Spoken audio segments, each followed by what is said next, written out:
My name is Karen Nolan, and I turned 35 last week. You'd think after 3 decades of disappointments, I'd stop expecting anything from my family, but hope dies slowly, and grief is patient. That birthday was supposed to be the first time we all sat at the same table in months. I even told myself foolishly that maybe this year would be different. It wasn't. I live alone in the quieter outskirts of Boulder, Colorado, in a small 2-bedroom apartment with a mountain view that I hardly have time to appreciate. I work at a modest tech company, not glamorous, not life-changing, but steady enough to keep a roof over my head, and, until recently, steady enough to keep roofs over other people's heads too. That's the part no one warns you about. Being the responsible one in a family doesn't make you loved. It makes you useful. My mother used to say I was the strong one. What she meant was I was the one who fixed everything, the one who paid late bills, covered unexpected rent, handled their internet outages from my apartment, and co-signed loans when no one else would trust them. When Dad lost his job in 2020 and my younger sister Tiffany moved back home, just for a little while, I stepped in. Of course I did. And like all bad habits, it never stopped. The birthday dinner this year, my birthday dinner, was the first time I'd seen any of them in months. I shaved. I washed my hair twice. I wore the soft green sweater my boyfriend bought me last Christmas. I even brought a nice bottle of wine and a gift for Mom. Stupid, right? Still trying to earn a seat at my own table. When I pulled into their driveway, I froze. Sitting there, glowing like a trophy polished for a parade, was a brand new hybrid SUV. Silver. Shiny, expensive, and definitely not mine. Tiffany practically jumped out of the front door when she saw me, her nails sparkling like she'd painted them just to wave in my face. "You're late," she said, flipping her hair. "We started without you." Then she pointed behind her. "Oh, like it? Mom and Dad got it for me. Early birthday present. Isn't it cute?" Cute. Cute was a puppy. Cute was a coffee mug. This was a down payment on a house with wheels. I swallowed whatever acidic thing tried to climb up my throat. If I reacted, I'd be labeled dramatic, jealous, ungrateful. We walked in. I sat quietly between Mom and Dad, pretending the food didn't taste like betrayal. Small talk floated around me. Church gossip, Tiffany's stressful part-time marketing job, Dad's recent golf score, even though they hadn't even opened the Christmas cards I sent last year. Then came the moment that split something inside me. Dad raised his glass. "A toast," he said proudly, "to Tiffany, for always being there, for being such a blessing." They clinked glasses, they beamed at her, they didn't look at me. Then Mom handed me my gift, wrapped in cheap red paper that tore too easily. Inside, a pair of rolled-up wool socks. "They're thermal," Dad said. "Since you bike to work, right?" "I bike to work because I pay half their mortgage. But sure, thermal socks." I felt something inside me snap, not loudly, but with a soft, devastating click, like a lock turning from the inside. I stood up, smiled politely, and said I had to make a call, and I walked out the door. I didn't leave dramatically. I didn't even slam it. I just left, got into my car, and sat there with my hands trembling on the steering wheel. That night at 11:43 p.m., I opened my laptop. Utilities, gas, water, electricity. All in my name, all set to autopay, all disable-able with a click. I clicked. Not out of revenge, out of clarity. The next morning, the blackout hit. They started calling 13 hours later. Mom first, then Dad, then Tiffany. Missed calls stacked like falling dominoes. A shaky video even popped up. Mom recording their dark kitchen with candles like a seance gone wrong. I didn't answer. Not yet. They didn't know the utility accounts had been in my name for 5 years. They didn't know I'd been paying because no one else would. They didn't know I'd stopped because no one even asked why I started. I opened a soda, sat at my small dining table, and watched each call roll in. Then, sometime that afternoon, Tiffany posted a picture online. Her and Dad grinning next to that SUV, the caption, "Still here, still family. Some people stay bitter." My thumb froze above the screen. Not because it hurt, though it did, but because it told me everything. This wasn't ignorance, this was intention. If they wanted to paint me as the bitter outsider, they could, but I wasn't going to play the role they wrote for me. I started digging. Old bank statements, shared accounts I'd forgotten existed, transactions I never authorized.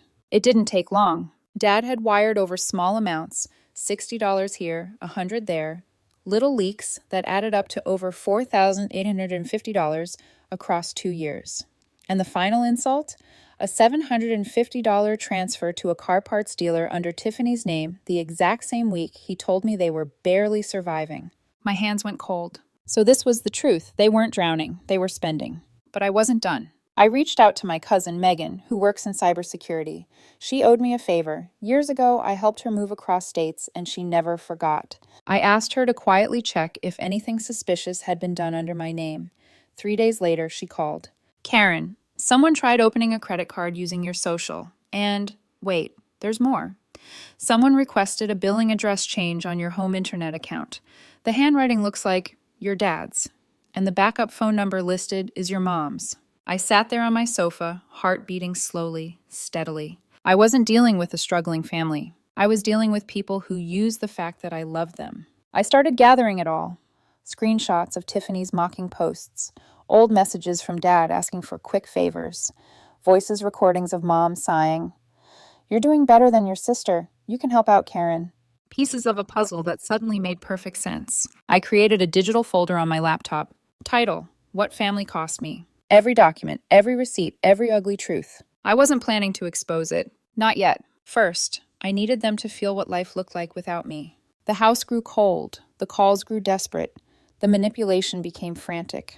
But part one of my story ends here, with me sitting alone in my apartment, illuminated by nothing but the glow of my computer screen, quietly realizing a devastating truth. I wasn't their daughter, I was their bank. And for the first time, I had closed the doors. Most people think the opposite of love is hate. They're wrong. The opposite of love is indifference. The numb, icy space where you finally stop bleeding. That's where I lived in the days after the blackout. My phone buzzed nonstop. Blocked numbers. Voicemails. Even Tiffany's ex-best friend texted me asking what drama I'd started. I ignored all of it. I stayed still, drinking my coffee slowly every morning, letting the silence stretch into something almost comforting. But silence without answers isn't peace, it's preparation. And I was preparing for war. 3 days after I shut off the utilities, I logged into the shared checking account I'd set up for my parents back when they cried on the phone, saying they didn't understand online bills.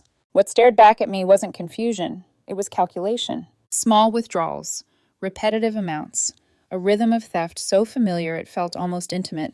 Dad had been skimming money, tiny cuts over years that added up to nearly $4,850.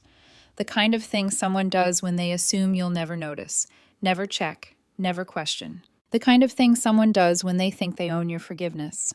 And the more I dug, the more the story twisted. A week prior to their dramatic blackout meltdown, Dad had wired $750 to a car parts dealer under Tiffany's name. A dealer that specialized in custom add-ons. Custom add-ons for the brand new SUV sitting in their driveway. So while they told me the heater was failing and they were barely making it, Tiffany was personalizing her car like she was prepping it for a runway. I stared at the screen. For the first time in my life, I wasn't hurt. I wasn't angry. I was awake. That night, I opened the folder on my desktop, What Family Cost Me. I added the new screenshots labeled carefully. Dad, unauthorized withdrawals. Tiffany, wire transfer. Mom, passive messages. Then I opened a new subfolder. Identity theft attempts. Possible. My cousin Megan finally called back. I put her on speaker, notebook ready. Karen, are you sitting down? I am. Someone tried opening a credit card using your social. My pen froze midair. And there's more, she added. A request to change the billing address on your home internet account. The handwriting on the form looks weirdly similar to what you sent me on your dad's Christmas card. I closed my eyes. Backup contact was your mom's cell, she continued. It looks like they were trying to redirect everything back to their house.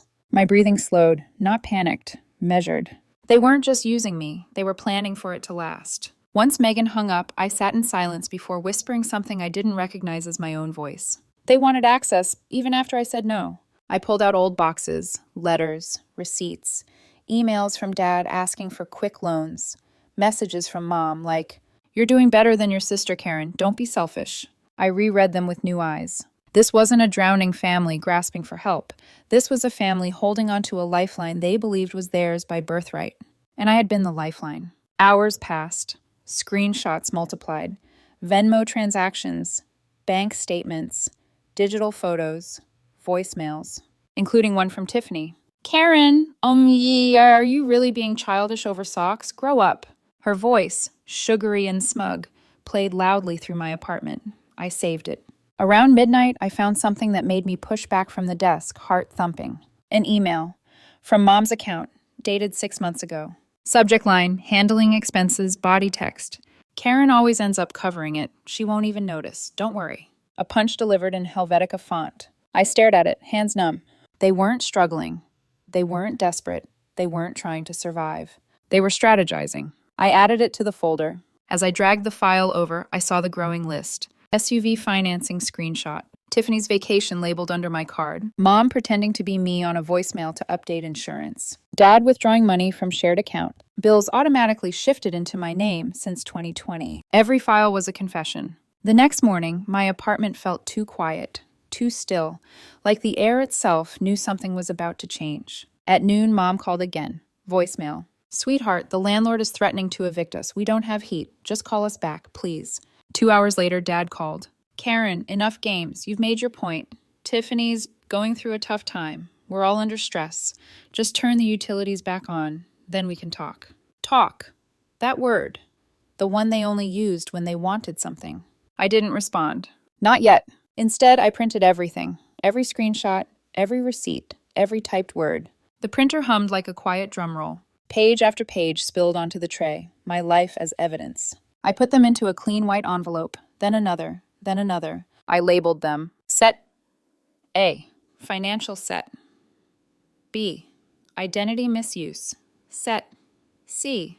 Manipulation and messages. As I stacked them neatly, something in me settled. I wasn't preparing this for the police, not for a lawyer, not even for myself. I was preparing it for them.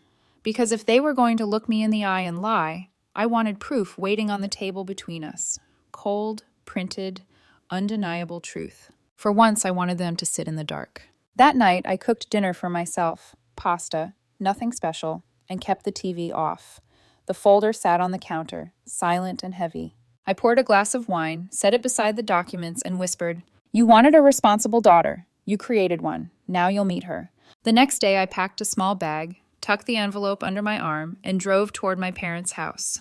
Not to reconcile, not to fix anything, but to finish something that should have ended years ago. I arrived at my parents' house at exactly 6:20 p.m., the sun melting behind the trees, like it didn't want to witness what was about to happen. The driveway was crowded. Tiffany's SUV took up the center like a silver monument to everything they valued more than me. I parked on the street, not because there wasn't space, because I didn't need to be on their property more than necessary. The cheap bottle of wine knocked against the envelope tucked under my arm as I walked up the steps. My heartbeat was calm, steady, like I'd finally switched off a fire that had been burning inside me for years. Dad opened the door. His face fell when he saw me, like someone had told him the judge just ruled against him in a case he didn't even know he was on trial for. "What are you doing here?" he asked sharply. I smiled, a small polite curve of my lips. "Came to celebrate Mom's birthday," I said. "Unless the party is invite only for the real family again?" His jaw twitched, but he stepped aside. The living room was full. Mom, Tiffany, cousin Karen, because of course she was here, ready to feast on drama like it was dessert. Everything looked normal on the surface. Cake on the table, soft music playing, the fake warmth of family gatherings. I placed the cheap bottle of wine on the counter and set the plain white envelope in the middle of the dining table. Tiffany's eyes locked onto it. "What's that?" she asked, tilting her head like a curious cat. "Some things I came across," I said. "Thought we could all take a look." Dad's eyes narrowed.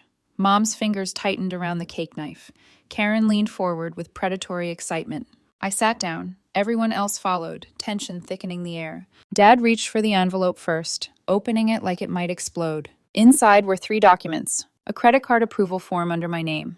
My full legal name, not my signature. A receipt for a $1,550 smartphone, shipped to Tiffany's address, charged to my account. A printed email from Mom's account. One Tiffany left open on my iPad last Christmas.